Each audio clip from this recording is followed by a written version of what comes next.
अभी वही कड़वी चीज अच्छी लग रही है, क्योंकि माया रूपी सर्प ने डसा है। पर जिस दिन ये धीरे धीरे धीरे ब्रह्मादिक के भोग सब विष सम लागत जाही, नारायण ब्रज चंद्र की लगन लगी है ताही। ब्रह्मादिक के भोग भी, ब्रह्मा जी के जो ब्रह्मा इंद्रादि के जो सुख हैं वो भी जब तुच्छ लगने लगे, विष सम लगने लगे, तब समझना नारायण ब्रज चंद्र की लगन लगी है ताही। ब्रह्मा के सुख छोड़ो, हमें तो अभी छोटी छोटी चीज भी कितनी अच्छी लगती है। छोटी छोटी वस्तुएं भी हमारा मन आकर्षित कर लेती है। ब्रह्मा का पद मिल जाए तो हम तो बावरे हो जाएं। छोटी छोटी चीज हमें आकर्षित कर लेती है। तो इसका मतलब अभी नाम रस चढ़ने में अभी थोड़ा सा लेकिन फिर भी आप करते रहो। हरे कृष्ण कह रहे हो, इसका मतलब धीरे धीरे विष उतर रहा है। अगर विष उतारना है अपने जीवन से तो जपो, हरि नाम जपो। और जैसे ही विष उतर जाएगा उसके बाद दीयमानम न ग्रहणंती बिना मत सेवनम जना। दीयमानम, अगर खुद भगवान भी हाथ जोड़ के कहे ना कि ले तू ब्रह्मा का पद ले, तो मना कर देगा, नहीं चाहिए। भागवत में है, बुआ कुंती से कृष्ण ने कहा कि मांग ले, ब्रह्मा पद मांग ले, इंद्र पद मांग ले। तो बुआ ने कहा नहीं, विपदः सन्तु न शश्वत् तत्र तत्र जगद्गुरो भवतो अदर्शनम यश अपुनर्भव दर्शनम। ब्रह्मा का सुख नहीं चाहिए, दुख दे दो, विपत्ति दे दो। क्यों? क्योंकि विष उतर गया, जहर उतर गया। तो जैसे जैसे हम नाम जप रहे हैं, इसका मतलब धीरे धीरे विष जो है वो उतर रहा है, नाम अपना काम कर रहा है। ये एक तरीका है जांचने का, बाकी तो और दुनिया में कोई तरीका है ही नहीं जिससे हम पता लगा सके हमारा नाम सही चल रहा है या नहीं चल रहा है। इसी से पता लगे।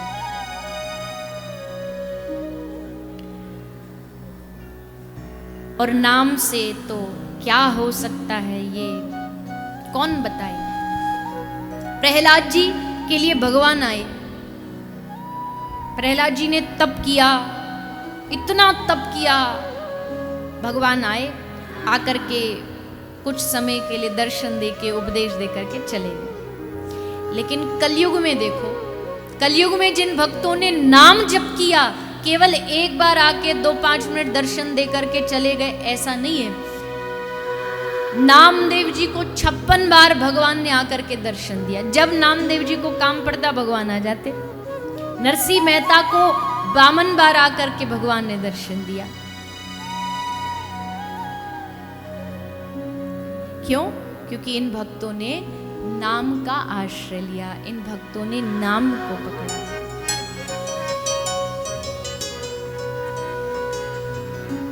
एक बार एक महात्मा जी कथा में बोल रहे थे, राम नाम जपो, राम नाम जपो, राम नाम से भव बंधन छूट जाता है, राम नाम से भव बंधन छूट जाता है। तो एक विप्र ब्राह्मण वहां बैठे थे, गुरुजी के शिष्य, उन्होंने ये बात रट ली और वो जहां भी जाते सबको यही कहते, राम नाम से भव बंधन छूट जाता है, राम नाम से भव बंधन छूट जाता है। यही उपदेश देते सबको। तो एक दिन उपदेश दे रहे थे काशी के घाट पर। वहां एक पिंजड़े में तोता बैठा था, तोता सुन रहा था। तो जैसे वो कह रहे थे राम नाम से बंधन छूट जाता, तो तोता जोर से चिल्ला के बोला, नहीं नहीं, गलत है, गलत है। तो ब्राह्मण देवता ने पूछा कैसे गलत है? बोले मुझे देखो, मैं राम राम राम राम कब से रट रहा हूं, कुछ हो ही नहीं रहा। ये पिंजड़े में बंद हूं, मैं बंधन में बंद हूं, मेरा तो बंधन छूटा नहीं राम नाम से। तो ब्राह्मण को भी लगा कि बात में इसकी में है तो दम। जब राम नाम से बंधन छूट जाता तो ये क्यों नहीं छूट रहा, कब से राम राम रट रहा है। तो विप्र ने कहा मैं पूछ के आऊंगा अपने गुरुजी से। तो गया गुरुजी के पास, गुरुजी से बोला कि गुरुजी एक जीव ने निवेदन किया, राम नाम से कैसे बंधन छूट जाता, उसका तो छूट ही नहीं रहा। तो महात्मा जी बोले कि एक काम कर बेटा, जा उस तोते को थोड़ा सा श्वास रोकने की विद्या सिखा, उसको बोल थोड़ी देर सांस रोक ले, फिर देख क्या होता है। तो वो गया, उसने जाके तोते को कहा कि जी गुरुजी ने कहा है कि थोड़ी देर श्वास रोक लेना। उसने वैसा ही किया, श्वास रोका। जैसे श्वास रोका तो तोते का जो मालिक था उसे लगा कि इसका सांस रुका तो मतलब गया। उसने तुरंत पिंजड़ा का ताला खोला और जैसे ताला खोला तो तोता उड़ने लगा और उड़ते उड़ते क्या बोल के गया कि राम नाम भव बंधन तोड़ देता है। ये बात एकदम सत्य है, लेकिन उस बंधन को तोड़ने की चाबी एक गुरु ही देता है, तब वो बंधन टूटता। और ये राम नाम की जो भव बंधन की तोड़ने की चाबी है, ये हम सबको हमारे सद्गुरु दे ही चुके हैं। चाबी भी मिल गई है, राम नाम भी मिल गया है, तो फिर देरी किस बात की है? ये देरी एक ही चीज की है कि अभी जिस रूप से नाम लेना चाहिए अभी वो आरंभ नहीं हुआ, अभी वो शुरू नहीं हुआ। जिस दिन वो शुरू हो जाएगा, चेतो दर्पण मार्जनम, श्री चैतन्य महाप्रभु कहते हैं शिक्षाष्टकम में कि तुम्हारे चित्त के सारे मैल को, दर्पण को मांझ देगा कृष्ण नाम, भगवान नाम। जैसे पानी में नमक डालो तो नमक क्या होगा? क्या होगा? पानी में घुल जाएगा। राम नाम पानी है और हमारे जो छोटे मोटे पाप हैं वो नमक है। राम नाम, भगवान नाम लेने से हमारे जितने अशुभ हैं, अपराध हैं, भगवान सब कुछ नष्ट कर, सब भूल जाएंगे राम नाम के साथ, भगवान नाम के साथ। श्री सुखदेव जी ने राजा परीक्षित को कहा, श्रोतव्यः कीर्तितव्यश्च स्मर्तव्यश्चेचिता भयम्। 3 प्रमुख साधन हैं जिसमें सुखदेव जी कह रहे हैं, पहला है सुनो, दूसरा कीर्तन और तीसरा स्मर्तव्य, स्मरण। पहला सुनना, दूसरा कीर्तन, तीसरा स्मरण करना। ये 3 चीज करो। श्री सुखदेव जी की आज्ञा है, जो भागवत आप जिनकी सुन रहे हो।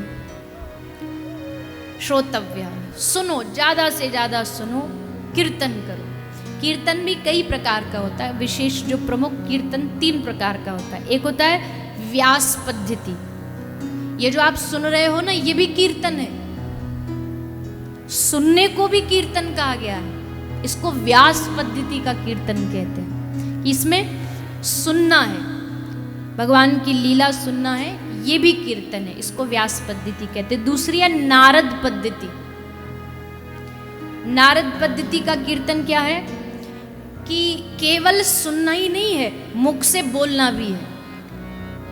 जहां भगवान का कीर्तन चल रहा हो तो वहां मुख से भगवान नाम भी बोलना, यह है नारद पद्धति। और तीसरी है हनुमंत पद्धति। हनुमंत पद्धति में क्या है, सुनना भी है, बोलना भी है और उसके साथ साथ नृत्य भी करना है। ऊर्ध्वबाहु होकर के महाप्रभु ने उसी पद्धति को आगे बढ़ाया कि गाएंगे भी, श्रवण भी करेंगे और उसके साथ साथ नृत्य भी करेंगे। ये हनुमंत पद्धति है। और जब प्रेम का उद्रेक अधिक बढ़ जाता है तो फिर उसमें फिर सीमाएं टूट जाती हैं, फिर उसमें सीमाएं नहीं रहती, वो हनुमंत पद्धति है। तो ये 3 प्रकार की पद्धति का कीर्तन है। इस कीर्तन को करो, ज्यादा से ज्यादा करो। आजकल लोगों की सब चीज़ों में निष्ठा है।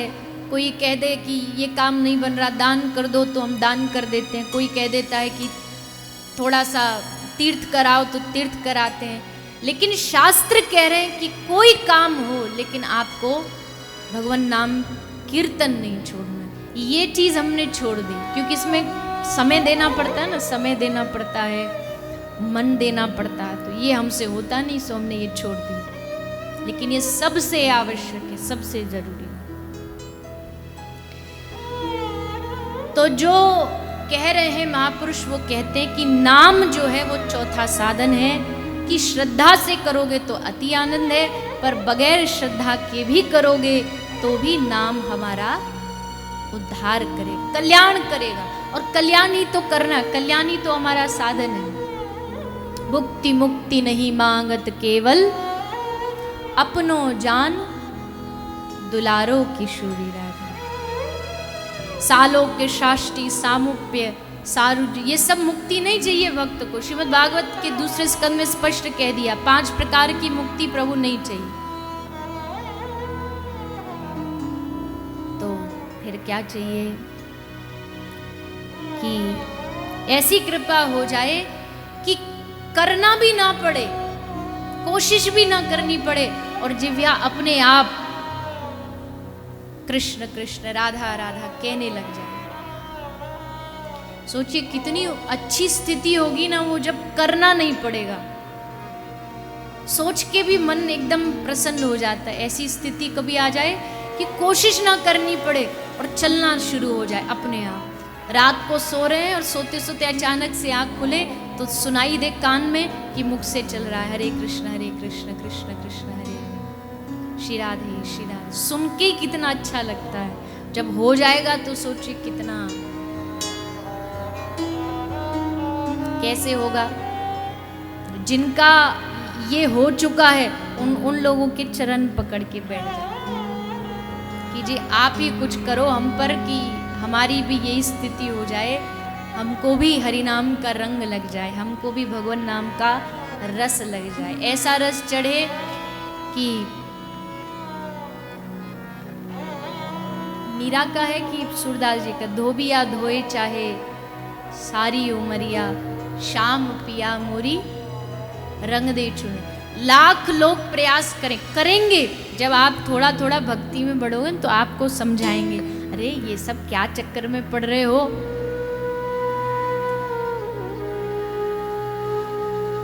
एक अभी मिले थे इंग्लैंड में एक भैया जी, वो कह रहे थे मेरा ब्रज आने का तो बड़ा मन होता है। मैं, क्योंकि मैंने सुना है ब्रज के बारे में इतना, पर मन होता तो मैं अपने आप को रोक लेता हूँ। तो मैंने कहा क्यों रोक लेते हो? बोले मैंने ये सुना है कि एक बार जो ब्रज जाता है ना, फिर उसको भगवान वापस नहीं आने देते, इसलिए मैं रोक लेता हूँ। ये मेरे संग ऐसा हो गया तो, अरे हो गया तो इससे बड़ी बात क्या होगी कि ठाकुर जी आपको ब्रज में बुलाएं और फिर यहाँ का दरवाजा ही बंद करे, देखिए अब नो एग्जिट।